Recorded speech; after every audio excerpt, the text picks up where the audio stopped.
আজকে আমি আপনাদের জন্য নিয়ে আসলাম আরও একটি ফালতু ভিডিও। এই ভিডিওটি দেখার পর যারা এখনই আমাকে আনফলো করেনি তারা এখনই আমাকে আনফলো করে দিবেন। জামা কাপড় ছাড়া এই বাচ্চাটাকে আপনারা অনেকেই হয়তো চিনবেন, কারণ তাকে নিয়ে আমরা আগে একটি ব্লগ ভিডিও বানিয়েছিলাম, আকিকার অনুষ্ঠানের ভিডিও। আকিকা শেষ হতে না হতেই চলে আসছে তার জন্মদিন।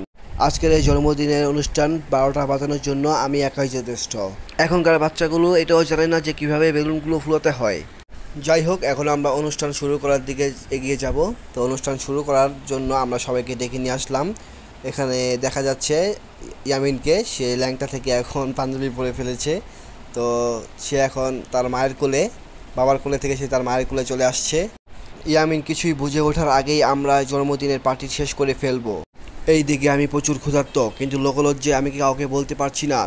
সারাদিন অনেক হাঁটাহাঁটি করার কারণে আমরা খুবই ক্লান্ত, আমাদের খুবই ক্ষুধা লেগেছে। কেকটা আনবক্সিং করা হচ্ছে, কিন্তু আমার চোখ এখন ওই নুডলসের দিকেই পড়ে আছে। এই দিকে দেখা যাচ্ছে বিয়েতে মুরব্বিরা যেভাবে আশীর্বাদ করে ঠিক সেইভাবেই তাকে আশীর্বাদ করা হচ্ছে। আপনাদের সবার উদ্দেশ্যে আবু বকরের ছোট্ট একটি হাসি। এতপর আমি আমার কালো চেহারাটা নিয়ে পেছনের দিকে দাঁড়িয়ে গেলাম শুধুমাত্র ভিডিওটি নষ্ট করার জন্য। এই দিক দিয়ে দেখা যাচ্ছে সানু মিসাইল হামলা করার জন্য প্রস্তুত, কিন্তু সানুর পরিবর্তে অন্য কেউ মিসাইলটি হামলা করলো। বম বিস্ফোরণের পরে সবাই আহত হয়ে ছুটাছুটি করছে।